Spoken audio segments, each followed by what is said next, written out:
On a commencé sur Alzey, mais c'était que des jeunes de la région toulousaine, donc des jeunes étudiants. Et où je jouais de la cornemuse. Bon, je me suis fait fabriquer par Robert Matin, un autre luthier sur Toulouse. Et j'ai joué pendant une dizaine d'années en continuant mes études à la fac. J'allais à Toulouse régulièrement. Alors on a été dans des musées relever des plans d'instruments anciens. Donc lui, ça l'intéressait aussi parce que c'était des instruments qu'il connaissait pas forcément.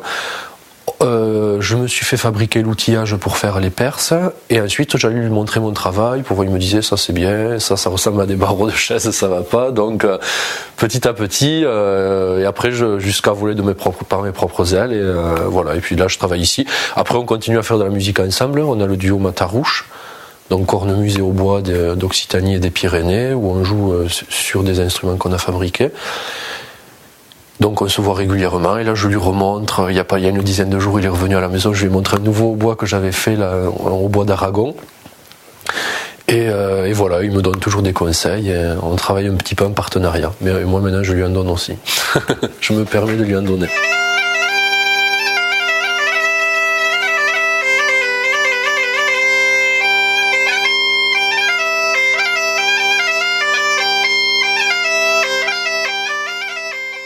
Le bois utilisé, c'est le buis. Vous voyez, là, il y en a un petit peu en stock. Donc, il faut du buis sec. Il faut 20 ans de séchage à peu près. Donc, il faut s'y prendre assez tôt pour en couper. Moi, j'en coupe chaque année depuis une quinzaine d'années. Et là, j'avais pu en acheter un stock qui a 30 ans à peu près. Donc, et puis des buis comme ça, il faut savoir, un buis de ce diamètre-là, ça a 600 ans. Ouais, voilà, des petits buis comme ça a 300 ans. Donc vous imaginez toute l'histoire que ça a pu voir passer. Et ensuite l'instrument on le fabrique jamais sur le cœur, c'est-à-dire on coupe la bûche en deux en général et on fabrique l'instrument sur un côté. Parce que s'il y a le cœur, le hautbois peut se tordre. Donc la matière première c'est le buis parce que c'est l'essence de bois la plus dense en fait en Europe. Ensuite on a de l'ébène par exemple, il y a des clarinettes qui sont faites en ébène, mais l'ébène c'est un bois exotique, ça vient d'Afrique. Comme moi je fabrique des instruments des Pyrénées, c'est mieux de les faire en buis. Après il n'y a vraiment aucune autre essence qui peut remplacer le buis. On peut trouver des fruitiers, des pruniers, des pommiers, mais au niveau densité, ça n'a rien à voir avec le buis et ça ne sonne pas du tout pareil. Donc si on veut construire des beaux instruments qui sonnent bien, il n'y a vraiment que le buis. Donc après, on utilise d'autres matériaux, par exemple pour la décoration, de la corne de vache et de l'os. Voilà. Alors sur cet instrument-là, on peut voir, vous voyez, on utilise de l'os pour faire des bagues. Ou alors des petites incrustations, et ça, le noir, là, c'est de la corne de vache. Les matériaux, c'est le buis, la corne, l'os, et ensuite, pour les cornemuses, la peau de chèvre. À l'écomusée Alzey, pour ceux qui connaissent, ils ont la race de chèvre des Pyrénées. Ils l'élèvent et ils la conservent, ils sont conservateurs de race. Et 3-4 fois par an, quand ils ont des chèvres de réforme, ils m'appellent, ils me disent, est-ce que ça t'intéresse, Pierre, de récupérer une peau de chèvre? Et l'objectif, c'est d'arriver à... Bon, il faut saigner l'animal et ensuite avoir la peau entière. Vous voyez, elle n'est pas coupée en fait. Il faut arriver à faire sortir toute la chèvre par là, par la 4e patte. C'est-à-dire on suspend la chèvre par cette patte. Et ensuite avec la main, on passe la main et on décolle la peau. On fait sortir cette patte-là, cette 3e patte par là. Et ensuite on tire, on déshabille. Au dernier moment on coupe la tête et on arrive à avoir, là vous voyez sur cette peau il y a 3 pattes. Il y a d'autres peaux où on arrive à avoir même les 4 pattes. Cette technique en fait elle était utilisée par tous les pays, un petit peu sur tous les pays autour de la Méditerranée pour faire des cornemuses, mais au départ c'était utilisé pour transporter des liquides, pour faire des outres à vin. Là où il n'y avait pas de poterie, on utilisait des peaux de chèvre, vous voyez, pour transporter des... au niveau contenance, on peut obtenir 60-70 litres de liquide. Et nous on se sert de ces peaux de chèvre pour faire la boudègue par exemple, la cornemuse du Languedoc. La boudègue, donc c'est une cornemuse que je fabrique, donc on a la peau entière, les parties en buis, on a un bourdon et un hautbois, un graille sur la partie devant. Et donc ça c'est la cornemuse dite de la montagne noire. Donc ça s'écrit bodega, boudègue, ça veut dire outre en fait. Et elle était jouée en fait sur 4 départements. deux régions. Elle était jouée dans l'Aude, dans l'Hérault, Haute-Garonne et dans le Tarn. En fait, toute la région de la Montagne Noire qui déborde quasiment sur 4 départements. Et on en a retrouvé à peu près une quinzaine d'instruments anciens. Elle a été jouée jusque dans les années 50. Et ensuite, avec l'arrivée de l'accordéon diatonique, d'autres instruments dits un petit peu plus tempérés, plus justes et plus mélodieux, les gens ont arrêté d'en jouer. Et après, c'est grâce au Conservatoire Occitan dans les années 70, ils ont retrouvé des exemplaires, ils ont commencé à en refabriquer, notamment Claude Romero. Voilà.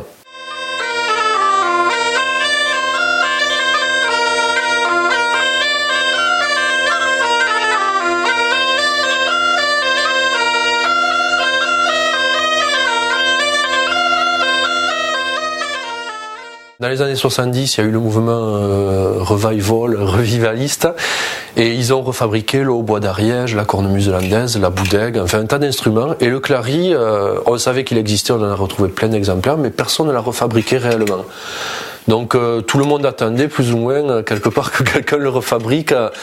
Et donc les premières années, quand je l'ai refabriqué, tous les gens des Pyrénées qui jouaient dans le monde de la musique traditionnelle, tout le monde m'en a acheté quasiment.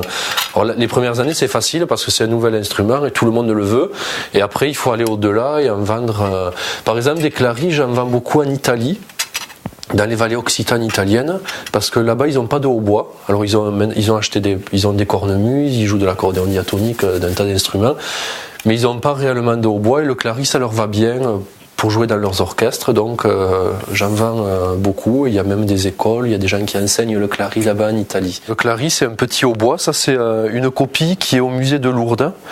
En fait, c'est un hautbois qui n'est pas tout à fait rond, il est à facettes.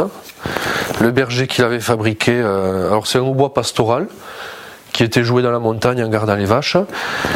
Et c'était fabriqué souvent au couteau, et pour faire la perce intérieure, il faisait ça avec des objets de récupération. Celui-là avait été fait avec une baïonnette, une ancienne baïonnette de l'armée, ils étaient arrivés à percer. Mais donc c'est un hautbois pastoral, et chaque berger se fabriquait son petit hautbois. Ça c'est un petit carrelet, on appelle ça hors cœur. Donc normalement c'est censé ne pas se tordre, et qui a 20 ans de séchage. Donc on part avec un bout comme ça. On fait rapidement un cylindre. Et ensuite, le but du jeu, c'est d'abord de faire la perce intérieure. Il faut finir tout l'intérieur avant de s'attaquer à l'extérieur. Donc, pour l'intérieur, on perce d'abord avec des forêts, on fait des petits étages pour arriver à traverser. Et ensuite, on passe une lame. En fait, c'est toujours le clari qui tourne dans le tour et la lame qui reste fixe. Donc on passe une lame, et ça c'est la cote exacte de la conicité, parce que c'est une perce conique, pas cylindrique. Donc là on voit en passant cette lame, ça fait une première passe pour préparer la perce.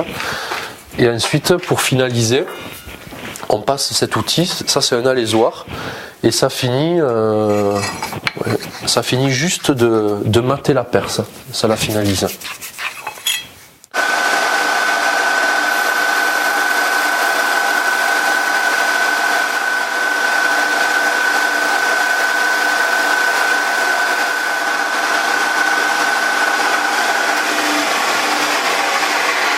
Voilà.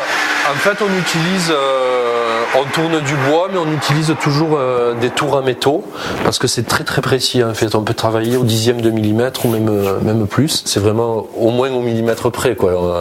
Donc, en tenant un outil avec un tour à bois, on peut pas être assez précis. Ensuite, pour faire sonner l'instrument, il faut mettre une anche. Alors, les hautbois, les cornemuses que je fabrique, ce sont des anches doubles. Alors, une anche double, c'est deux lamelles de roseau l'une contre l'autre. Alors, on part avec cette base de roseau, et on arrive jusqu'à l'anche. Voilà, il faut mettre du fil adapté, poncer, jusqu'à obtenir une gamme cohérente.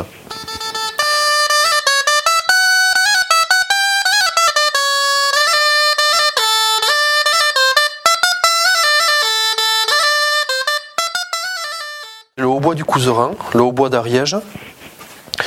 Donc ça c'est moins un instrument pastoral. Autant le clari était fabriqué par les bergers, l'histoire du hautbois du Couserans on la connaît pas vraiment. On sait qu'il y a des traces dans le Couserans à partir du du 17e, 18e, mais est-ce que c'est un hautbois citadin qui a été joué à Toulouse et qui s'est retrouvé après dans le Couserans? Certainement, en fait. C'est pas les bergers qui se fabriquaient ce type d'instrument. Alors moi je fais juste une petite amélioration, je rajoute une petite clé, et j'ai fait un petit trou derrière aussi. On est toujours en train de faire évoluer les instruments comme ils faisaient à l'époque. Et voilà, donc là il y a une bague de cornes et des bagues d'os.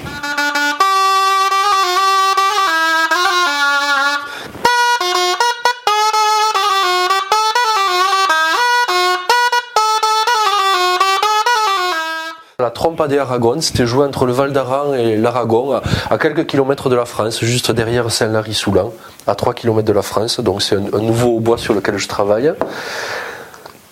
Et une nouvelle cornemuse aussi sur laquelle je travaille, qui s'appelle Headboot. Headboot, ça veut dire loutre aussi. Et ça, c'est une cornemuse qui était jouée par les... Il y a un berger qui en jouait entre Saint-Ain et le Val d'Aran.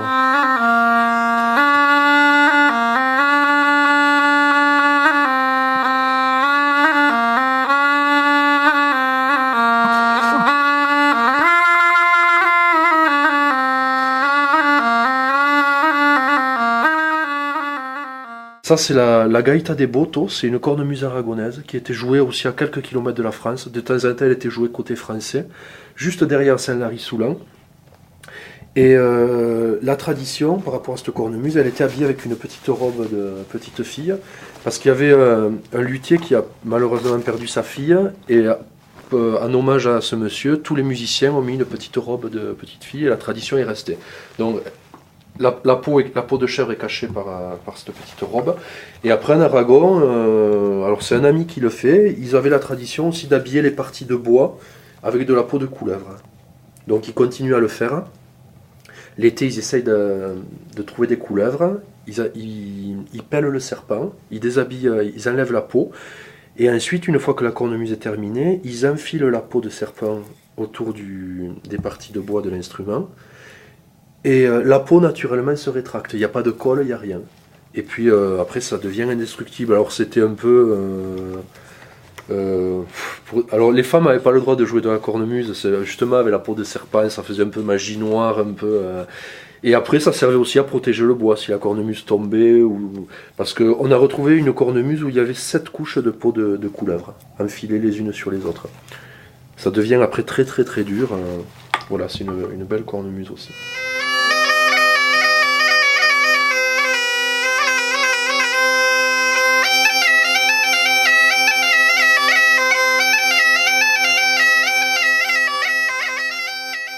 On essaye toujours d'amener ces instruments un petit peu plus loin. Quand on est facteur d'instruments de musique, c'est bien aussi d'en jouer pour essayer de le promouvoir un petit peu à droite à gauche.